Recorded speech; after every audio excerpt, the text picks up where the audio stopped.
அஸ்ஸலாமு அலைக்கும் வரஹ்மத்துல்லாஹி வபரகாத்துஹு. அல்லாஹுவின் மாபெரும் கிருபையால் நாம் அனைவரும் இந்த கொடியேற்றுதல் நிகழ்ச்சியில் அமர்ந்திருக்கின்றோம். ஒவ்வொரு வார கொடியேற்றுதல் நிகழ்ச்சியிலும் ஒவ்வொரு ஊக்க உரைகளை கேட்டு அதன் கீழ் அமல் செய்து வருகின்றோம். அதன் அடிப்படையில் இந்த வாரத்தினுடைய ஊக்க உரை, அன்பானவர்களே, ஒரு மனிதன் ஒரு விஷயத்தில் வெற்றி பெற வேண்டும் என்று சொன்னால் அவனுக்கு முதலில் தேவை முயற்சி. அந்த முயற்சி இருந்தால் அவனால் வெற்றி பெற முடியும். அந்த முயற்சியை அவன் செய்ய வேண்டும் என்று சொன்னால் அவனுக்கு தேவை தன்னம்பிக்கை.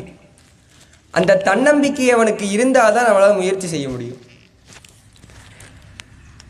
இந்த ஃபோர்டு கார் கம்பெனியோடைய ஓனர், அதாவது இந்த ஃபோர்டு கார் கம்பெனி இருக்கு இல்லையா, அதோடைய ஓனர், அவருக்கு திடீர்னு ஒரு ஐடியா வருது.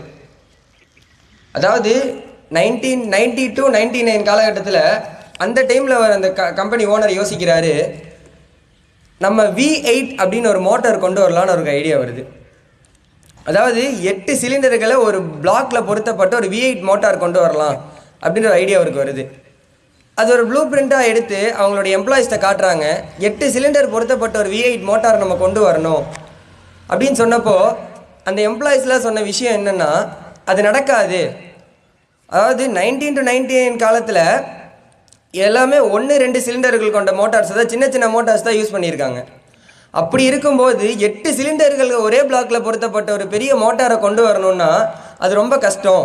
அந்த மோட்டார் வெடிச்சிரும், ஏதாவது பாதிப்பு ஏற்படும் சொல்கிறாங்க.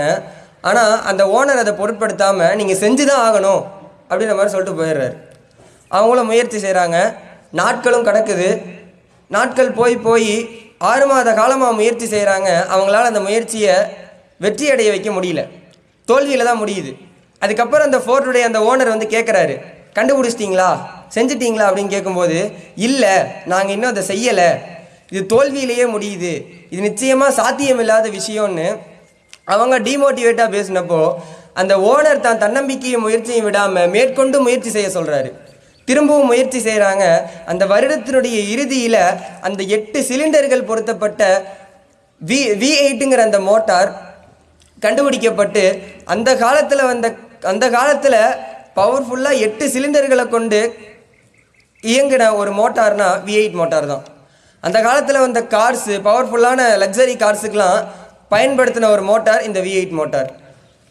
அந்த V8 மோட்டார்ஸை கண்டுபிடிச்ச அந்த ஃபோர்டு கம்பெனியுடைய ஓனர் அந்த தன்னம்பிக்கையும் முயற்சியும் கைவிட்டிருந்தாருன்னா, அந்த எம்ப்ளாயிஸ் மாதிரி அவரும் பேசியிருந்தாருன்னா அந்த V8 மோட்டார் அவரால் கண்டுபிடிச்சிருக்க முடியாது. அதே போல தான் இந்த இந்தியாவுக்கு சுதந்திரம் வாங்கி கொடுத்த சுதந்திர போராட்ட தியாகிகள் பல உயிரிழப்பை கண்டாங்க, பல விஷயங்களை இழந்தாங்க, சொந்தங்கள், குடும்பங்கள்னு பல விஷயங்களை இழந்தும் அவங்களுடைய தன்னம்பிக்கையும் முயற்சியும் மேற்கொண்டு இருந்ததால தான் அவங்களுடைய முயற்சியும் தன்னம்பிக்கையும் அந்த இடத்துல அவங்க வச்சு போராடினாங்க, இந்தியாவுக்கு சுதந்திரம் வாங்கி கொடுத்தாங்க. அந்த சுதந்திரத்தின் காரணமாக தான் நான் இங்கே நின்று பேசுகிறதும் நீங்கள் இங்கே உட்கார்ந்து கேட்குறதும் இருக்குது. இல்லாட்டி இன்னைக்கு வரைக்கும் நம்ம அடிமைகள் தான்.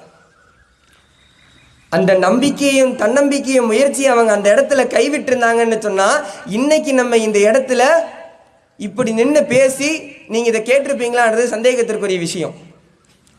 அன்பானவர்களே, இனி வரக்கூடிய காலத்தில் மற்றவன் சொல்கிறான், மற்றவன் பேசுகிறான்றதுக்காக உங்களுடைய தன்னம்பிக்கையை இழந்து முயற்சியை கைவிட்டு எந்த விஷயத்திலையும் தோல்வி அடைஞ்சிடாதீங்க. எல்லா விஷயத்திலையும் தன்னம்பிக்கையோடும் முயற்சியோடும் வெற்றி பெறக்கூடிய பாக்கியத்தை உள்ள ரஹ்மான் நம் அனைவருக்கும் முதல் புரிவானாக. அன்பானவர்களே, தன்னம்பிக்கை தான் முயற்சியின் முதல் படி, முயற்சி தான் வெற்றியின் முதல் படி என்று கூறியவனாக என் வார்த்தைக்கு திரையிடுகிறேன். வ ஆஹிரு தஅவானா அல்ஹம்துலில்லாஹி ரப்பில் ஆலமீன். அஸ்ஸலாமு அலைக்கும் வரஹ்மத்துல்லாஹி வபரகாத்துஹு.